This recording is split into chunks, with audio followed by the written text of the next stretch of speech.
नमस्कार दोस्तों, हमारे एसएम विजय चैनल में आपका बहुत बहुत स्वागत है। शिक्षा मित्रों से रिलेटेड न्यूज जानने के लिए चैनल को सब्सक्राइब करें तथा बेल आइकन को दबाएं ताकि आने वाली वीडियो की नोटिफिकेशन आपके पास सबसे पहले पहुंच सके। धन्यवाद।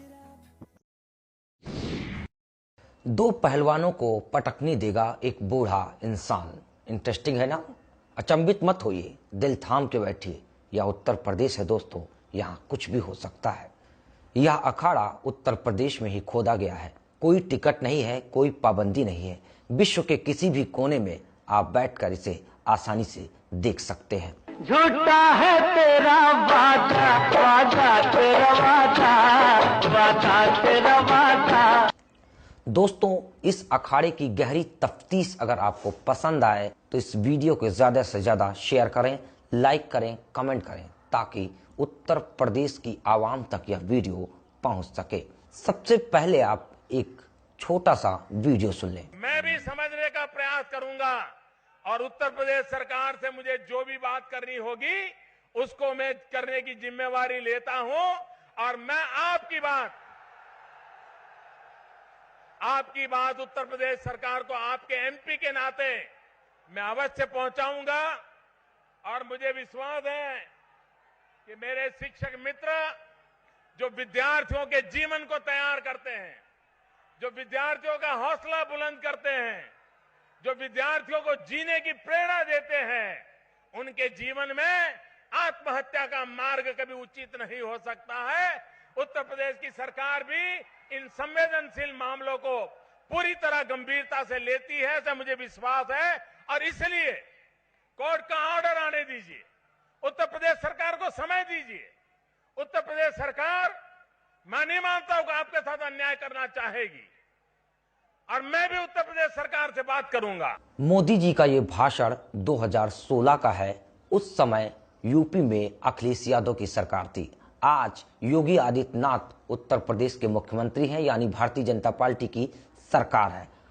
बहरहाल अब मोदी जी योगी जी से क्या कह रहे हैं या तो मोदी जी जानते हैं या योगी जी जानते हैं या भगवान जानते हैं। खैर, अब आप एक छोटा सा ऑडियो सुन लीजिए। हमें प्रदेश के लगभग 2.25 लाख उन शिक्षा मित्रों के भविष्य के बारे में सोचना है, उनके परिवारों के बारे में सोचना है। इसलिए राजनीतिक लाभ और हानि के लिए नहीं, बल्कि जो लोग खिलवाड़ कर रहे हैं, मजाक बना दिया है जिन लोगों ने शिक्षा व्यवस्था को, उन लोगों के मुंह पर एक तमाचा मारा जाना चाहिए इस आंदोलन के माध्यम से। और इसीलिए मैं आग्रह करूंगा, अपनी हताशा निराशा से उभरिए। इस लड़ाई को एक नया तेज और नई धार देने की आवश्यकता है। जो भी इस लड़ाई को फिर दबाने का प्रयास करेगा वह उस आंदोलन से कुचल दिया जाएगा। इस आह्वान के साथ हमें इस लड़ाई को आगे बढ़ाने की आवश्यकता है। और प्रदेश सरकार को सबसे पहला कार्य तो इसको सुप्रीम कोर्ट में डिवीजन दाखिल करके इस पर नए सिरे से कार्रवाई करने की अपील करनी चाहिए। बहुत सारे रास्ते हैं, अगर कोई समस्या है उस समस्या का समाधान भी है। प्रदेश के मुख्यमंत्री से इस बात के लिए साफ कहा जाना चाहिए कि कोई शिक्षा मित्र आत्महत्या कर रहा, उसके परिवार को 5 लाख की घोषणा करने की बजाय उत्तर प्रदेश के 2.25 लाख शिक्षा मित्रों के बारे में कोई ठोस पैकेज की घोषणा वो करें पहले, तब जाकर के आगे बात हो सकती है।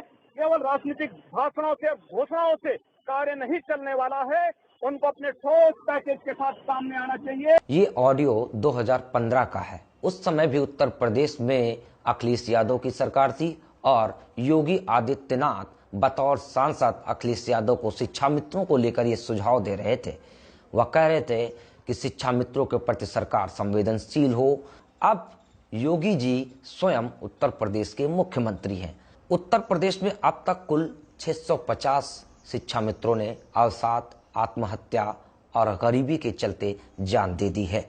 लेकिन अब सवाल यह है कि उत्तर प्रदेश के मुख्यमंत्री योगी आदित्यनाथ ने कितने शिक्षा मित्रों को 5 लाख दिए? हाजी 5 लाख क्या, 5 पैसे भी नहीं दिए।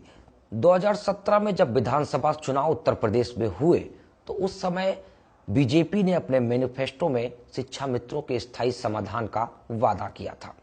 दोस्तों, आज सीना ठोक कर योगी जी कह सकते हैं कि उन्होंने 34,000 शिक्षा मित्रों को 3,500 से 10,000 तक पहुंचा दिया।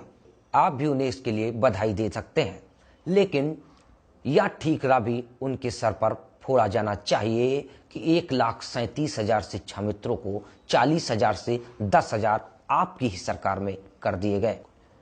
अब आती है शिक्षा मित्रों की क्वालिफिकेशन। 2002 से 2011 के बीच जब ये नियुक्तियां हुई थी, उस दौरान पंचायत में सबसे ज्यादा पढ़े लिखे यानी मेरिट के हिसाब से ये भर्तियां हुई थी, ये नियुक्तियां हुई थी।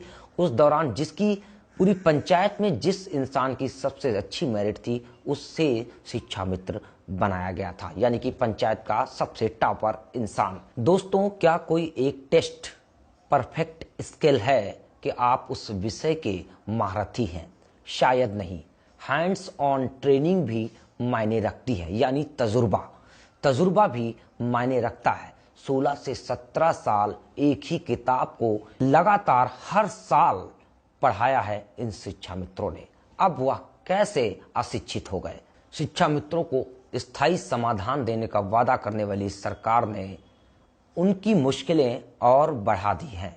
दोस्तों, पिछला जो टीटी का एग्जाम हुआ, उसमें अब तक कुल 37,000 शिक्षा मित्र पास हुए थे, यानी कि 1,72,000 में 37,000 शिक्षा मित्रों ने टीटी पास कर ली है। लेकिन अभी तक सिर्फ और सिर्फ 7,000 शिक्षा मित्रों को ही टीचर बनाया गया, क्योंकि योगी जी ने एक दूसरा एग्जाम भी रख दिया, यानी कि आप समाधान देने के बजाय उन शिक्षा मित्रों की तकलीफों को कुरेदने का काम कर रहे हैं। दोस्तों, 16 से 17 साल एक ही किताब हर साल पढ़ाने वाले शिक्षा मित्रों के तजुर्बे को यह सुप्रीम कोर्ट या सरकार नजरअंदाज कैसे कर सकती है? सुप्रीम कोर्ट के फैसले के बाद बहुत लोगों ने प्रशंसा की कि सुप्रीम कोर्ट ने अच्छा किया, 2 मौके दे दिए हैं, 2 मौकों में शिक्षा मित्र टीटी पास करें और एक दूसरा एग्जाम पास करें, उसके बाद उन्हें नौकरी मिल जाएगी, बहुत ही अच्छा निर्णय है, वगैरह वगैरह। लेकिन मेरा एक सीधा सा सवाल है आपसे। 16 से 17 साल मूल एजुकेशन से अलग होकर अब आप इन 34 से 35 40 साल की लगभग आयु हो चुकी है शिक्षा मित्रों की, और आप इनसे अब कह रहे हैं कि आप आधुनिक टेस्ट को पास कीजिए। कैसे संभव है? क्या आप इन शिक्षा मित्रों को हनुमान जी समझ रहे हैं कि संजीवनी के लिए यानी अपनी नौकरी के लिए जो पूरा पर्वत ले आएंगे? मुझे नहीं लगता। अब सवाल यह है कि समान वेतन समान कार्य कहाँ है?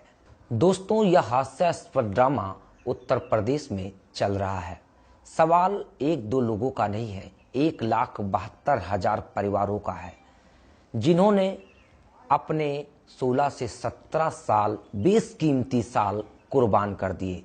कुर्बान इसलिए कहूँगा चूँकि ये वही शिक्षा मित्र हैं जो 3,500 में वही काम कर रहे थे जो दूसरे अध्यापक 60 से 70,000 रुपये लेकर कर रहे हैं। इस हिसाब से अगर जोड़ा जाए तो पिछले 16 से 17 सालों में 1,72,000 शिक्षा मित्रों ने उत्तर प्रदेश सरकार का राजकीय कोष कितना बचा लिया है। जरा सोचिए, जब 2002 से 2011 में इनकी भर्तियां हुई थी, उस समय प्राइमरी स्कूलों में ताले लगे हुए थे। न जाने कितने स्कूलों में ताले शिक्षा मित्रों की बदौलत खुल पाए थे। दोस्तों, अब बड़ा सवाल है कि सरकार इन शिक्षा मित्रों को लेकर क्या कर सकती है।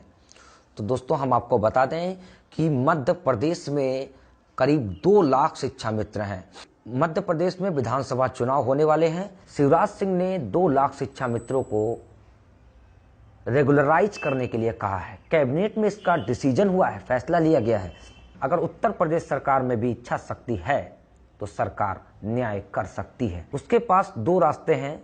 एक, सरकार अध्यादेश ला सकती है, वहीं दूसरा, सरकार इन शिक्षा मित्रों को फिक्स मानदेय पर सहायक अध्यापक के रूप में अपॉइंट कर सकती है। सरकार अलग क्रेडर बनाकर लोअर क्वालिफिकेशन ला सकती है, जिससे ये शिक्षा मित्र टीटी और दूसरे टेस्ट से बच सकते हैं। दोस्तों, इस देश में यह पहला केस नहीं है जब सुप्रीम कोर्ट के खिलाफ जाकर अध्यादेश लाया गया हो। दोस्तों, आपको याद होगा, यही सरकार सुप्रीम कोर्ट के फैसले के खिलाफ जाकर SC ST एक्ट को लेकर अध्यादेश ले आई थी। 1984 में 14 अस्थायी जजों को हाई कोर्ट में नियमित कर दिया गया। सुप्रीम कोर्ट में यह भर्ती या नियुक्ति रद्द कर दी गई, लेकिन तत्कालीन सरकार ने अध्यादेश लाकर फिर से उन जजों को नियमित कर दिया। तमिलनाडु में जल्लीकट्टू को भी लेकर सरकार सुप्रीम कोर्ट के खिलाफ जाकर अध्यादेश ला चुकी है। दोस्तों, अब सवाल यह है कि इस देश में सांडों और बैलों के लिए अध्यादेश लाया जा सकता है, तो 1,72,000 परिवारों की जिंदगी से जुड़े मामले में अध्यादेश क्यों नहीं लाया जा सकता।